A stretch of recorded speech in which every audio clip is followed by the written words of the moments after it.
Hi there, I'm Ian and welcome back to ACE 2023. Today I'll be presenting about the multiple impacts of tax, especially fat tax.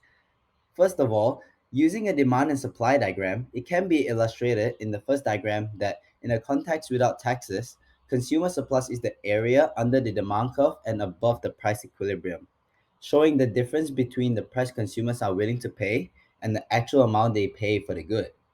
On the other hand, producer surplus falls in the area under the price equilibrium and above the supply curve, representing the difference between the actual price producers receive and the minimum price they are willing to accept. However, after the introduction of taxes on consumers, demand curve shifts to the left. Consumer surplus decreases because consumers have to pay a higher price, reducing their surplus. Similarly, for producer welfare, if taxes on producers are imposed, supply curve shifts to the left as producer surplus decreases because producers receive a lower price, ultimately reducing the surplus.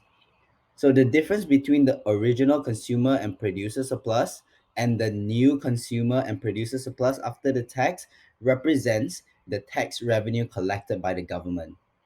Lastly, not to forget, deadweight loss is the loss of economic efficiency that occurs due to the distortionary effects of a tax. It represents the loss of consumer and producer surplus that results from the reduction in market activity caused by the tax. So in this diagram, the deadweight loss is represented by the triangle between the original equilibrium quantity and the quantity traded after the tax. This loss occurs because the tax reduces the overall quantity exchanged in the market. So some potential buyers and sellers are deterred by the tax and no longer want to participate, leading to a decrease in overall economic welfare. In summary, taxes impact consumers and producers' welfare by reducing consumer surplus and producer surplus. Deadweight loss is also introduced, which represents the loss of economic efficiency. Now, moving on, the ADAS model represents the interaction between aggregate demand, which represents the total demand for goods and services in the economy, and aggregate supply, which represents the total output of goods and services produced in an economy. Taxes can impact both aggregate demand and aggregate supply. Looking at aggregate demand first, taxes can affect this in several ways. Firstly, taxes reduce the disposable income of households. This leads to a decrease in household consumption, spending, and a leftward shift of the AD curve. Similarly, taxes can reduce the overall investment expenditures of firms. With higher taxes, firm will have lesser profit, which leads to firms being discouraged to invest in new equipment, ultimately reducing aggregate demand. On the other hand, taxes can affect aggregate supply too. Firstly, taxes can increase the cost of production for businesses. Higher taxes on their inputs, such as raw materials or labor, can raise cost of production and reduce the profitability of businesses. This can lead to a decrease in aggregate supply and a leftward shift of the AS curve. Additionally, taxes on labor income and capital gains can affect the incentives of individuals to work and invest. Higher taxes on these sources of income can reduce the rewards for work and investment, discouraging them from working longer hours because the reward isn't the same anymore. It's lower this time. So potentially, this will lead to a decrease in aggregate supply.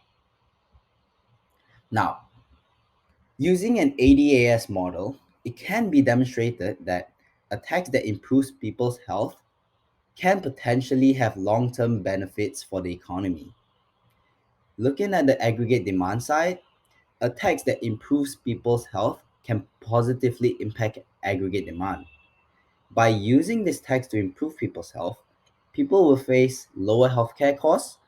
So this opens up more resources for people to work with, and they can spend these extra resources, money, on consumption of goods and services. Ultimately, this shifts the aggregate demand curves upwards. Similarly, improved health can lead to higher labor productivity and decreased absenteeism at work. This can result in higher wages and increased disposable incomes for individuals. Because with higher wages, consumers will have an increased spending power. This is illustrated in the graph as Q1 moves to Q2, showing an increase in economic activity. Now, looking at the aggregate supply side, improved health can result in a healthier workforce, leading to increased labor productivity, shifting the supply curve to the right, as a more productive workforce are capable of a larger output. Healthy individuals tend to have fewer work related absences and higher levels of engagement and efficiency at work. So, this contributes to higher aggregate supply. Also, improved health can reduce the healthcare costs borne by businesses, leading to lower production costs ultimately. This can enhance the profitability and competitiveness of businesses, potentially increasing aggregate supply. Because now businesses do not need to worry about paying as much for workers' hospitality bills, and they can use that extra resource to invest back into the business by buying new machineries or equipments and being more competitive, ultimately raising economic activity. So this will lead to economic growth as shown in the graph where Q1 also moves to Q2. Now, moving on. What if we put them both together? An increase in the particular tax will lead to consumers having more disposable incomes to spend on other goods and services, boosting consumption and investment expenditure in the economy, ultimately increasing the aggregate demand.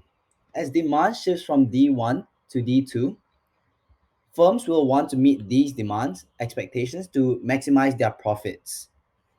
So this encourages firms to want to hire more employees to meet these expectations. Pair this with a healthy workforce in credit to the tax, firms are capable of producing a larger output, hence causing the aggregate supply curve to shift rightwards too.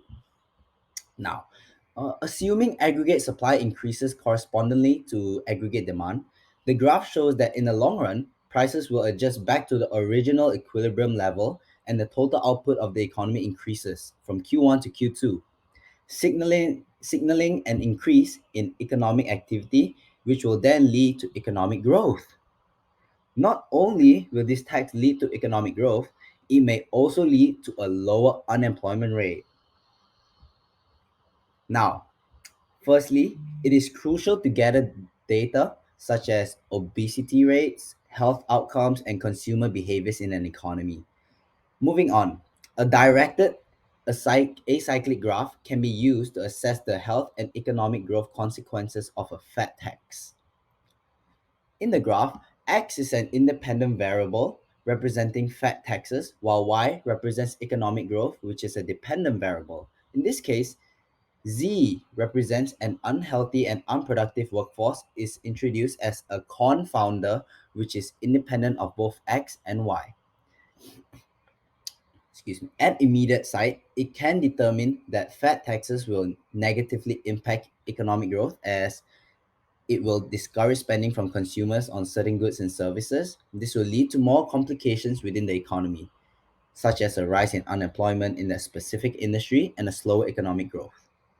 As seen in the graph, X being fat taxes and Y representing economic growth consequences. Hence, it can be said that fat taxes and economic growth has a negative correlation. However, with Y, it can be argued that without fat taxes, people may be faced with more health problems, which can lead to more work absenteeism and a lower productivity. Similarly, this will also result in a slower economic growth as businesses are unable to produce more and generate more income. Therefore, the correct hypothesis should be conditional to an unhealthy and unproductive workforce. Will fat taxes lead to a negative consequence for economic growth? Well, that's all for today.